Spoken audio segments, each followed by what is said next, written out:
Welcome back to the Cricket Show. This one is a delayed release filled with a lot of opinions on Test cricket between India, Pakistan, England, and New Zealand. Yeah, I think that baseball thing is all rubbish, to be honest. I think they gave those Pakistani batsmen the last two tests easy singles. They attack with the bat. They play that baseball cricket with the bat, but you got to back it up with the ball as well. You can't just spread the field out and hope for the best. You got to do the same thing. You got to bowl attacking lines. You got to carry your slips in. You get those two outs, and you've got imbeciles coming in that are trying to hit sixes off every ball. It works. You know what? It works, right? Mark my words.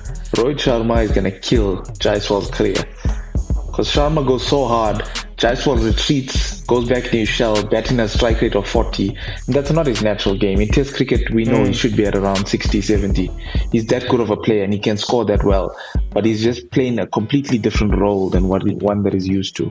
But Kohli and Rohit, going forward, is this the time to call it quits?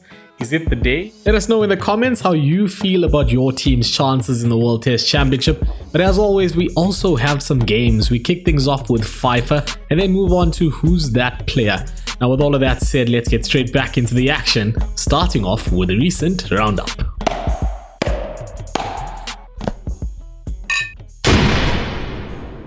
So in the last recent roundup, we spoke about how England destroyed Pakistan with that massive total they put up in Multan. But then Pakistan came back and gave them a bit of their own. Fantastic performances in the second two tests. So Pakistan win the series pretty comprehensively. And we'll start right there. What do you guys make of that series? England falling to Pakistan, baseball continues to be pretty unsuccessful in this World Test Championship cycle. I was happy. I was over the moon. Yeah, happy. Same with me. I was saying, when you make 800, there's only one way you can do that. And when it goes wrong, it goes wrong. I think we said this as well. Yeah, I think that baseball thing is all rubbish, to be honest. I think what Brendan McCullum brought to the side was a change of mentality. I think England were a very passive team. They weren't attacking. They didn't go for wins. They were happy to let the game meander on. And then this time they took it by the scruff of the neck. But it seemed like their only sort of outlet for that is with the bat. I think with the ball and the field, they gave those Pakistani batsmen the last two tests easy singles. They attack with the bat. They play that baseball cricket with the bat. But you got to back it up with the ball as well. You can't just spread the field out and hope for the best. You got to do the same thing. You got to bowl attacking lines. You got to carry your slips in or men around the bat. You got to stop the single. And I think they just haven't done it completely well through all the facets of the game. It's just been batting. We're just going to attack one way, and then we're just going to out-bat teams. We don't care about. We'll eventually take 20 wickets if we have enough time. We bat too quickly. We bat it quickly enough to have enough time for our bowlers to eventually get all 20 wickets. But there's going to come a time where your bowler's not going to be able to do that, and this last two tests were clearly the indication of that. 100%. And Pakistan did their job. I mean, they played brilliantly. They bowled well. Like I said, I'm just over the moon. In that England batting lineup, we know Harry Brooks' class, but I was impressed with Ben Duckett. He's a player. So, I agree. I also saw, a bit of the games, and it's a case of, not doing the simple stuff, like both you guys are saying.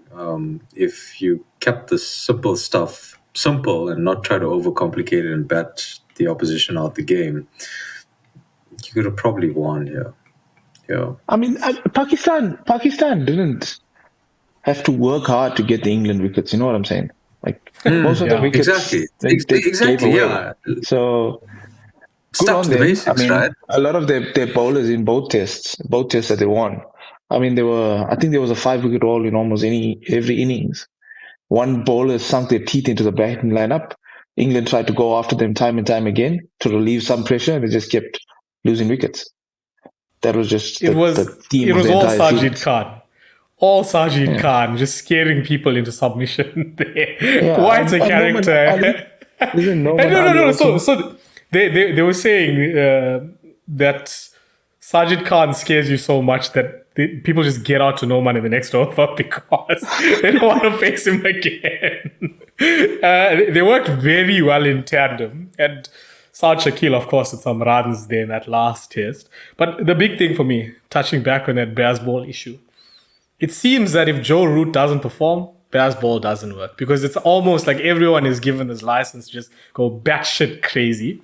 And then Joe Root will save us. So if he doesn't score runs, things look like this, where they just get castled pretty early. Okay, Ben Duckett has been playing pretty well. Harry Brook is talented and can do it. But it just more often than not seems like if Joe Root doesn't fire, England look pretty paltry. Now, Yeah, but also be careful. Australia are doing the same thing, right? It's just that they've got two. They've got Smith and Labuschagne. loose And- pass change. Yeah, loose pass change. You get those two out, and you've got imbeciles coming in that are trying to hit sixes off every ball. It works.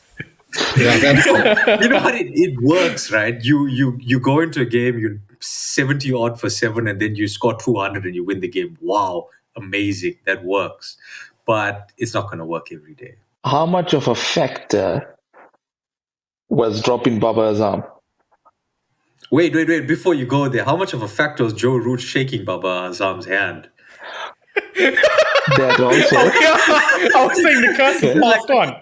The curse is it's passed like on. the kiss of death. There we go. Sorry, go back to your question. The factor, the Baba Azam factor, I think, look, he was dropped rightly. Things weren't going well for some time, so good that they did that. I don't know that him being dropped necessarily had a direct influence on the outcome of the match. I don't think it's like the rest of the team stood up in the absence of Nasim Shah. His replacement in the first match scored No, 100. Faye did score 100, but beyond that, it seemed like everyone else was kind of more on the map. It wasn't a very much like I've been saying with England, waiting for Joe Root to score runs. It wasn't a kind of, Baba didn't perform, so all of us just flop over and go to sleep. Likewise with the ball, they've been hoping for Nasim Shah and Shaheen Shah Afridi to take wickets in every game. And everything seemed to work in the last two tests. So I don't think it's a direct Baba out, bring lad in and he gets runs and then you go, yeah, was that it? Because you still probably bring Baba back into the side and they probably perform well again at some point. So yeah, but I think it's an probably ownership more thing of for me. Yeah, but I think for the team, I think it's probably more of a mental thing. I mean, Baba and Shaheen Shah are such big players. Okay, in that sense, I agree. And then when they fail, I think that just deflates the whole side. Like, well, how are we gonna score these runs? How are we gonna take these wickets? When the bat Baba gets out, then the guys going hesitant. Well, if I don't score runs, we dead. You know what I mean? Like, where are we gonna get these runs from? And I think with him out the side, I think a lot of the players had to take ownership. And like you said, ownership is a big part of that, and take responsibility for getting exactly those runs. And I'll be able to rely on Baba. So, if you feel for him, like you said, I think he'll be back in the side very soon. He probably needs some time away from the game, or away from Test cricket and where his technique is just getting found out. Probably spend some time sorting that out before coming back into the side. Yeah, but that's that. I mean, England have moved on now. They are playing the West Indies in some white ball cricket. And of course, that is likely to be fairly exciting. But of course, they sent something of a second team there. We'll cover that one in future episodes. Now, the other bit of Test cricket that was very exciting, for me at least, because completely unexpected. New Zealand toppled India in a Test series in India. Where did that come from? Performances from everyone, including Mitch Santner. Previously, the most he's taken is 3 wickets in an innings. And then he goes and dismantles everyone under the sun. Like a prime, I don't even know what to call him. New Zealand up against India? Again, over the moon, happy, complacent.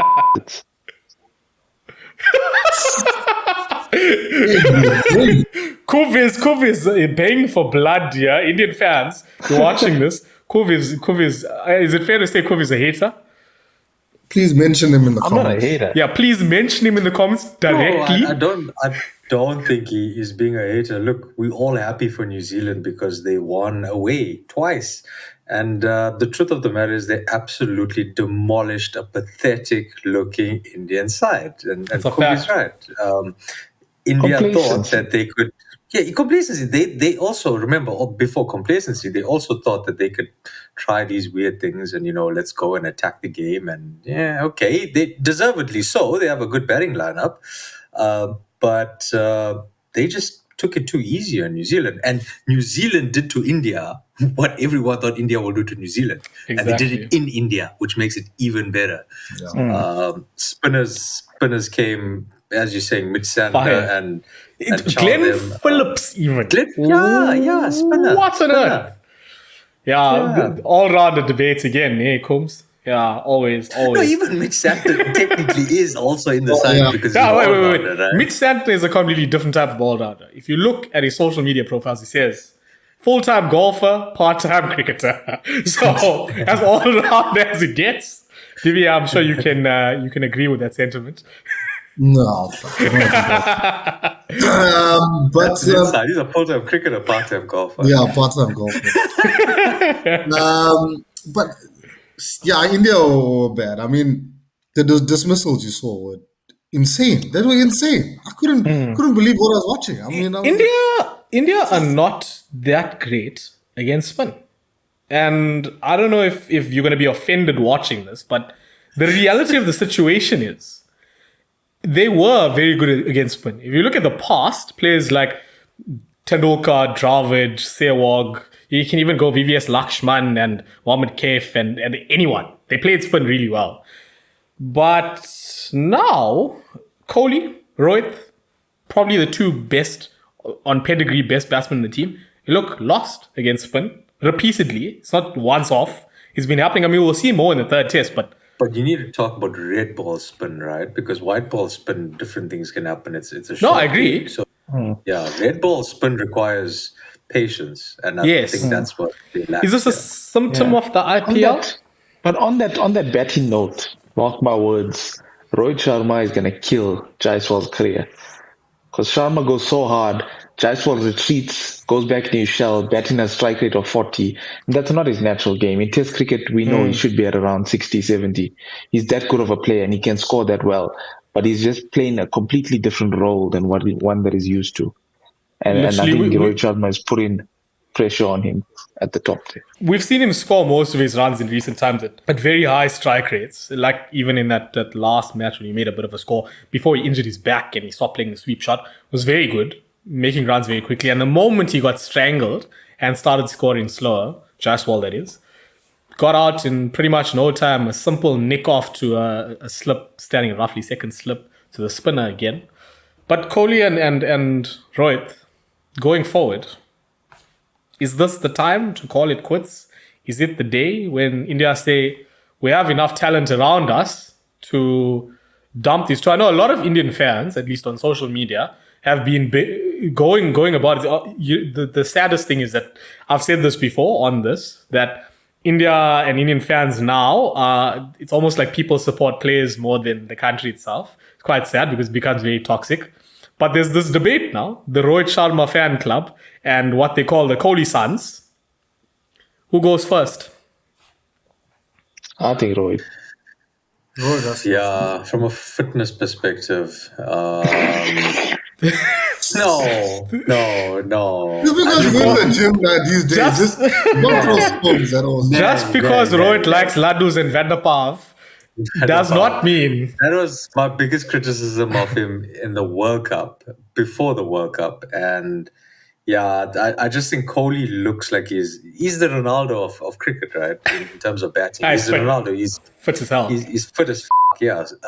Rohit on the other hand, I think, maybe give it a rest. The captaincy credentials have not kept him well enough in this series, at least. So that's usually what keeps him in the side. Okay, away from the batting, but is it maybe Ashwin's time to call it? No, I don't think so. I don't think so. I don't think it's Nay. ever. I don't think it's ever Ashwin's I time. don't think it's any time. Yeah, I think that's His time is when he can't walk anymore. Because watching, I watched a lot of that the first two tests, and Ashwin was good. I think he probably bowled a little too fast compared to what he usually does. When he did toss it up at times, geez, Louise, Washington Sundar was very successful because he got more bounce because he bowled a lot slower. And it just seems like he got a lot more revs in the ball, gave it more time to spin, a lot of top spin or overspin, and he got edges. But the difference with Ashwin is that he might not be the greatest bowler in a single match at times, but it'll come right for you eventually. He'll still take wickets in that game when he's not performing to the top of his abilities. But then in the series as a whole, he will get you wickets. He'll always get you wickets. He's so consistent and so consistent in his ability to think about how to win matches or win battles in matches. I think Ravichandran Ashwin is great. And this is coming from a person that used to absolutely hate him. So yeah, No, I think me too. Ashwin I think sticks he's out. the biggest in the game. Or I used to think he was the biggest, but now, yeah, I absolutely. You can't fault the guy, man. He's But maybe he just brilliant. needs He's to- brilliant cricket I think player. on the other hand, Call it- Jadeja call it- is the he one can- that walks. He can call it quits and focus on his podcast. I mean, I think he's good enough to do everything he wants to on earth. Yeah, the guy ambles into the crease, makes 100, gets wickets, still does a podcast on a Friday, then does one in India on a Saturday. Yeah. But look, to Kuhn's point, I think he's still brilliant to play, and he should still be in that Indian side. But my thing is, away from home, Ashwood is ineffective. I mean, Yeah, but that's subcontinent, right? If he went to Pakistan or Sri Lanka, then it's a different thing away Yes. from home, or even Bangladesh. Yeah, But if you're going to bring him to South Africa or Australia, nah. I think they all kind of are. There's not one person in that or recent in the Wait, if recent we're talking Indian about lineup. Ravi, what about Jadu? Yeah, I think Jadu is the one that steps away because Jadu's been, let's be honest, he's been ineffective since a while. T20 World Cup was horrible for the most part. And Except he's that more one of a game, maybe. batsman now than no, bowler, right? no. Yeah, like he's made a name for himself as a batsman the last 5 years, but his bowling just went downhill. The advantage is his left arm, so it probably buys him a bit of time. Because they have Washis there, they can probably direct swap for Ravi Ashwin, and Washis can hold a bat as well. But I don't know. Indian fans, what do you think? Is it time to completely overhaul the side, chop and change? There's a lot of young talent that we know can play. And especially if you've watched like the Duleep Trophy and all those matches there going on with India versus India as it is, there's some consistent performers that probably deserve a shot and haven't got a shot.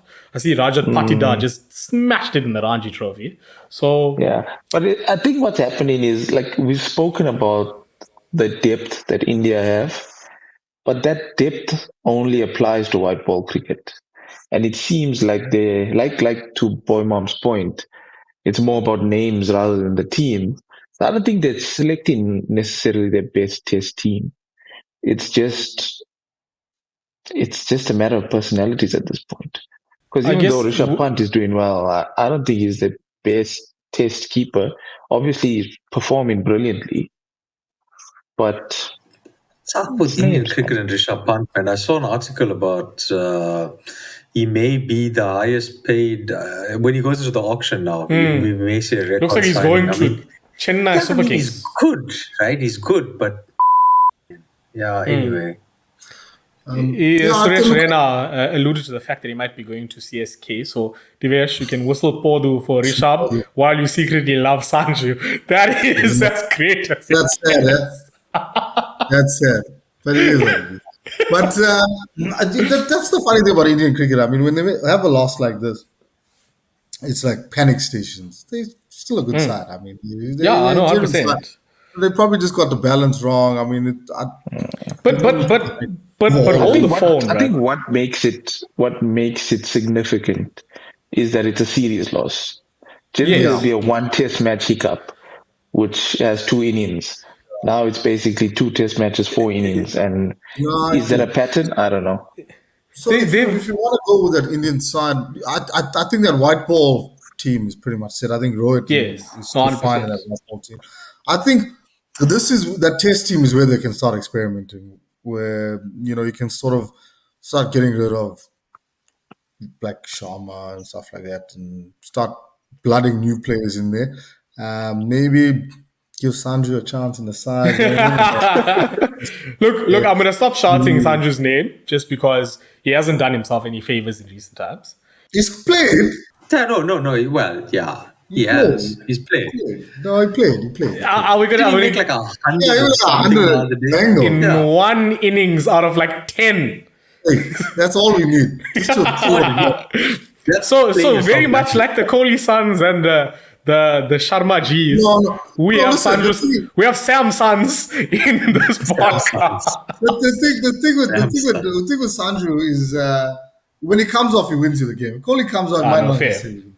So No, but hang on. The other thing was we've been saying for a long time that whenever Sanju gets a spot in that Indian side, Yeah, they just he's- ask him to do random Yeah, things. he's the rotational cog. He goes He wherever. needed to be a top order player, and he's come good, batting at 3. And then the other day he opened the batting. Every India conversation leads to Sanju. Yes. That's the Yeah, moral of the Sam story. Sons. for all our favorite Sam player. Sons. for all these whackers that are gonna come in the comments there and go, yeah, you guys don't like India. We like Sanju. Relax it. Yeah. No, and we like Ashwin. I mean, No, we actually do like. Yeah, no, you're right. We actually do like. Indian look, players. there's a lot of Indian players that we like. We probably don't like how toxic the fandom is, rather than the actual cricket. Sanju must Sort of check like if he the got Safras, well. Sanju can but check if he got any like Sri Lankan heritage because he might fit into that team. He'll get a guaranteed start. No, Make him true. captain. Will he actually be a guaranteed starter in the current setup? Yeah. Yeah, Every day of the week, man. I know the Sri Lankan batting looks good, but Sanju, bro. Hey, he'd probably perform better there with no racism as well. So Gano can come there. We'll choose him from Chatsworth, whatever, Unit 7 or wherever he is. It must come more. Right? we should find Sanju a South African wife, and then we have a proper. Yeah, does he have a wife already? Sorry, sounds so familiar. Imran Tahir. He's Yeah, the Pingo girl.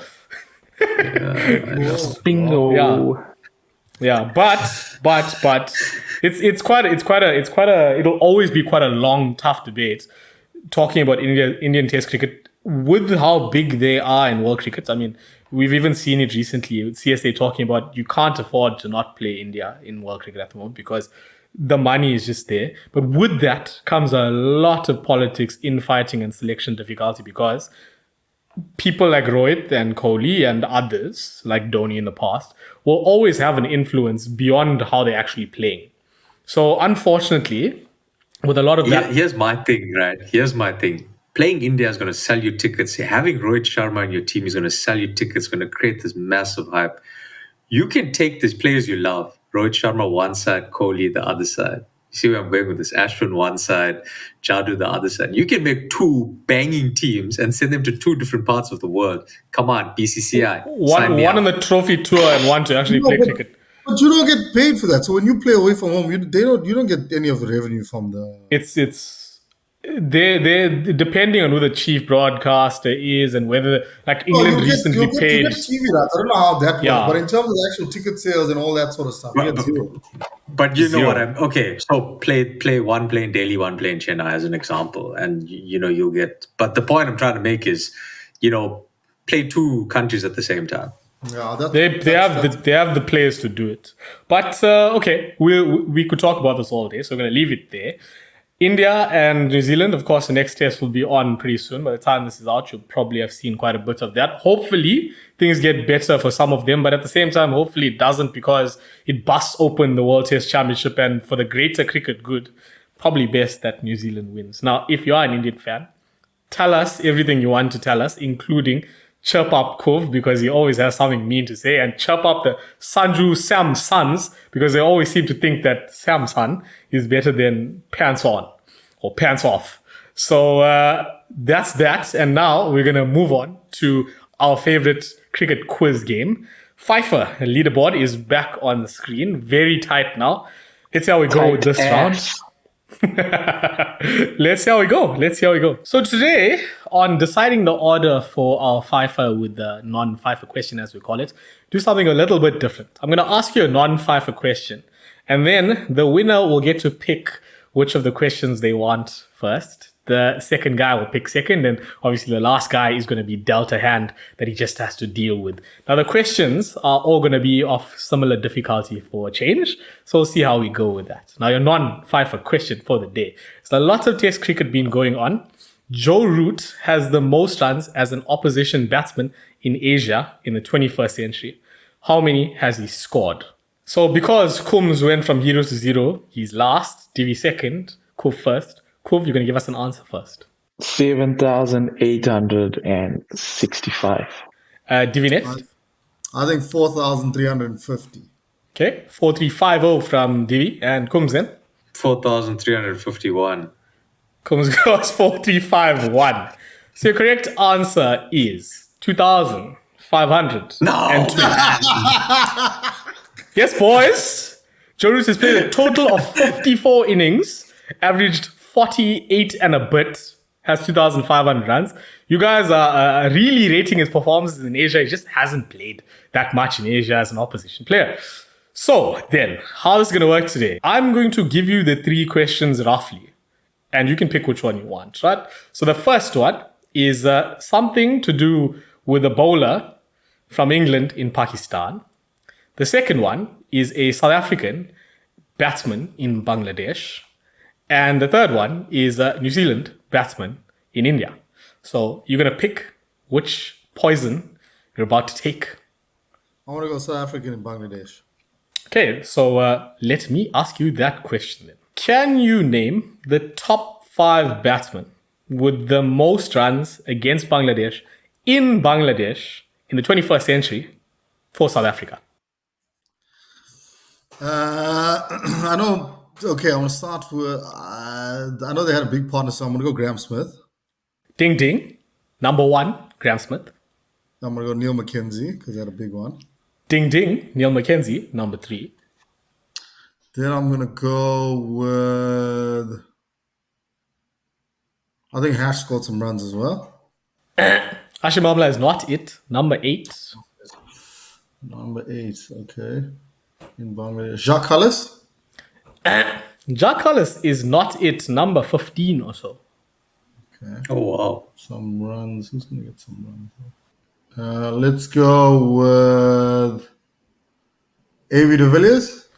A.B. de Villiers is not it either. He's just a couple above Jacques Kallis, but not good enough. So that's your 3 bounces then.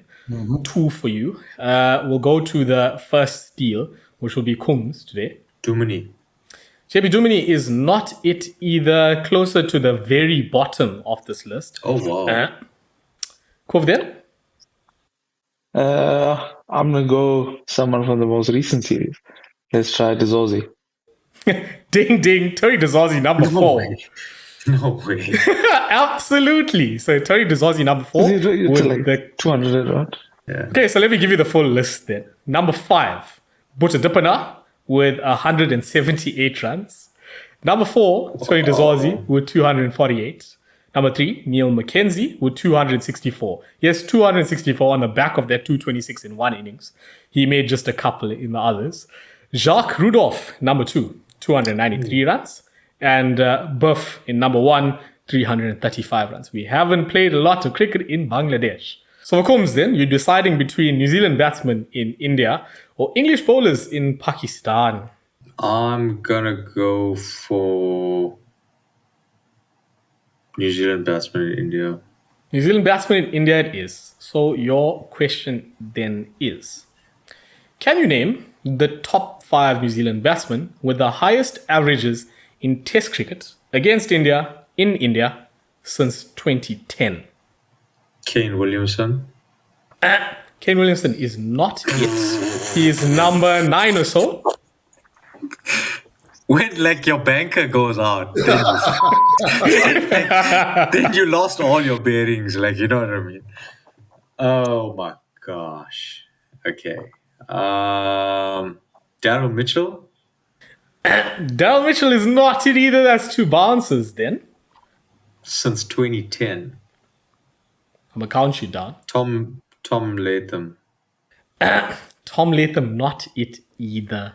So the first steal then for Divi. I'm going to go Ross Taylor. Ross Taylor is not it either. 2010, bro. Yeah, Ross Taylor was there. Yeah, but In terms of back average, yeah. I'm gonna go on the same train of recent series. Let's try Rachin.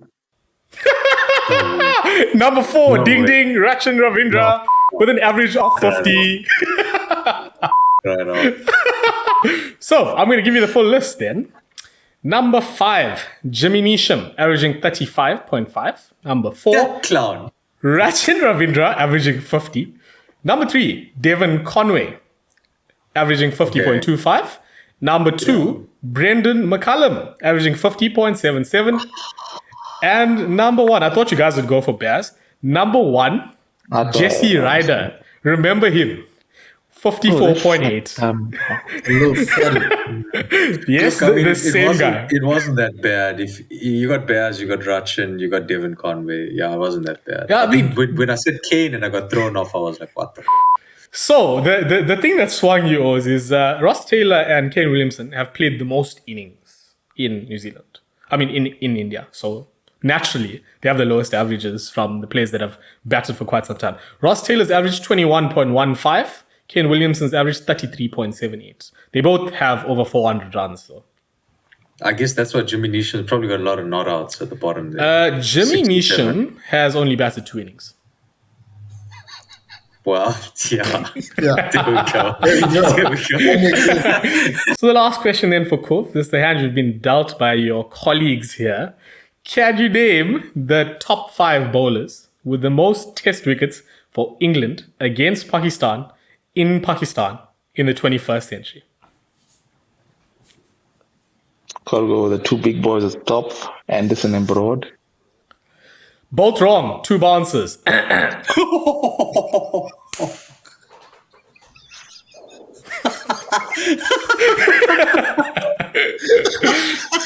So for context, Stuart Broad does not have a wicket in Asia, against Pakistan. Jimmy Anderson has, I'll give you the exact number, has 8 wickets. Okay, let's go. Rattled Graham the Swan. feathers. Graham Swan. Ooh. That's the 3rd bouncer immediately. Rough stuff. Yeah, I told you guys, the questions are all equally as wacky doodle. We'll go to Divi for the first steal then. I'm going to go with Leach. Ding ding. Number 1, Jack Leach, comes in. Adil Rashid.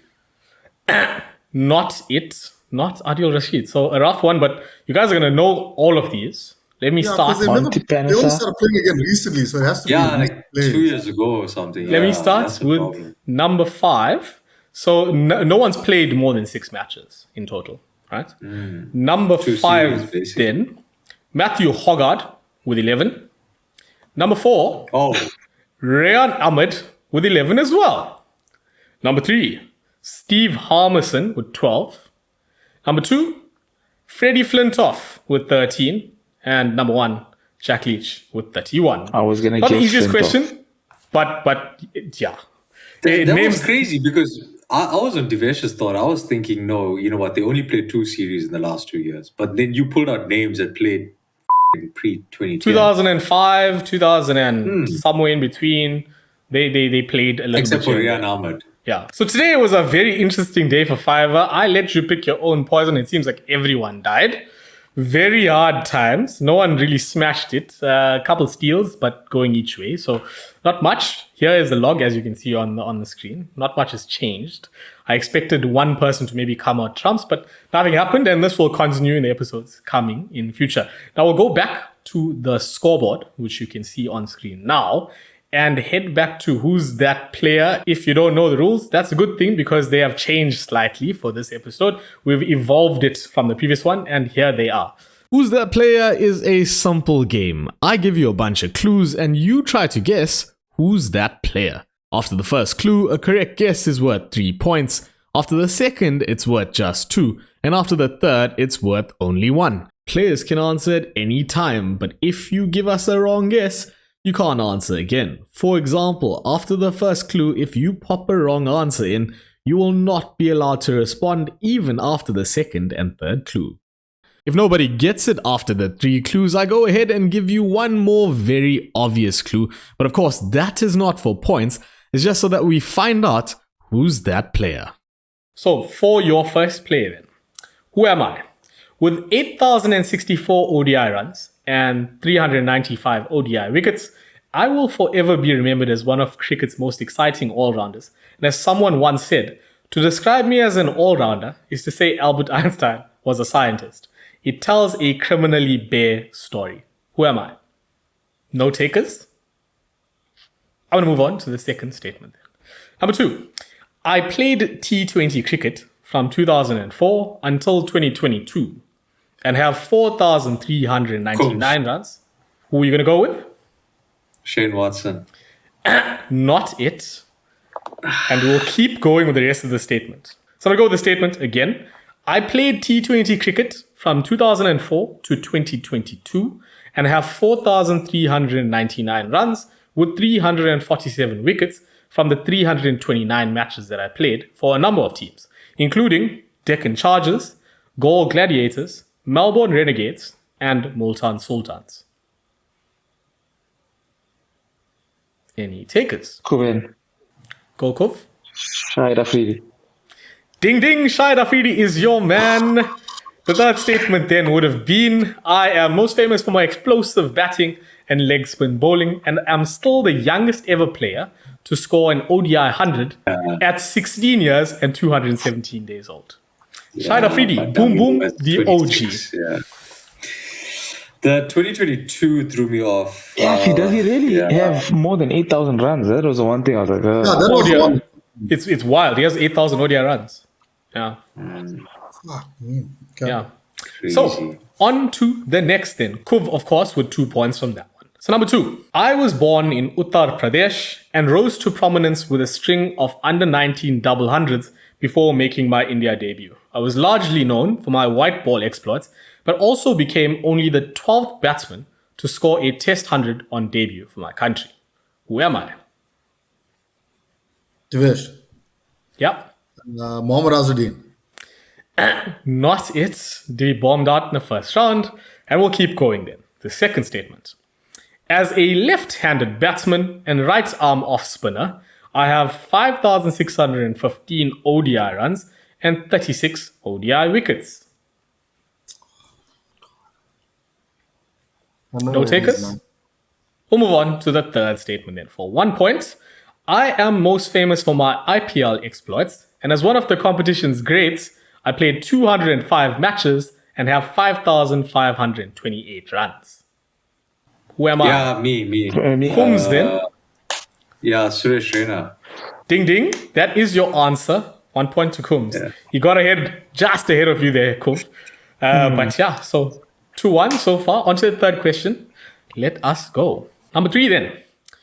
Born to Punjabi parents, I was briefly anointed the spin savior of my country. And although that title was later passed on to my club colleague, I ended my test career with 167 wickets at an average of 34.7. Who am I? Divesh. Yeah, go for it. Monty Panesar. Ding, ding, ding, ding, ding, ding, ding. It is Monty Panesar. I thought I would not give you enough to let you know that it was English initially, but the next statement would have been, along with his... I think we were all thinking about his copy. Yeah. Along with his aforementioned colleague, he performed remarkably against India in 2012, leading to a 2-1 series win, in which he took 17 wickets in total, 11 of these coming in one match in Mumbai. And the last statement, of course, was known for my use of a black patka, the turban. I played for Northants, Essex and Sussex, amongst other teams in a largely successful county career. Monty Panesar was your third answer. Divi still comes up with 3 points, even though he bombed out earlier. Kuv with 2 and Kums with 1 in this round. And that is that scoreboard updated. You can see that on screen. We'll keep going with these in the future as well. Now, if you enjoyed this with a lot of chat around India, England, Pakistan in the works, we'll keep that coming as the World Test Championship hypes up and hots up. And of course, there's a bit of white ball action in between. Don't forget to like, subscribe, and follow us on all the audio platforms and watch some of the other content that's out on the channel.